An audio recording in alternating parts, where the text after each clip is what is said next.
আচ্ছা এই ফাইলটা দেখেন স্যার, তাহলে চিনতে পারেন কিনা? না চিনলে আমাকে বলবেন, কিভাবে চেনাতে হয় সেটা আমি জানি। সে আমাকে তো ভালো করে চেনে না। টাকা কি এসআই ফরিদের হত্যাকাণ্ডকে সুইসাইড বলে জানিয়ে দিই? তখন আপনার আবেগ কাজ করেছিল, বিবেক কাজ করে নাই।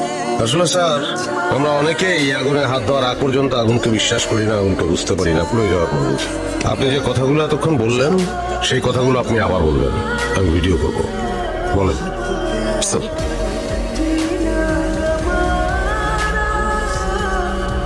আমি সাক্ষ্য দিচ্ছি এএসআই ফরিদ আত্মহত্যা করেনি, তাকে হত্যা করা হয়েছিল।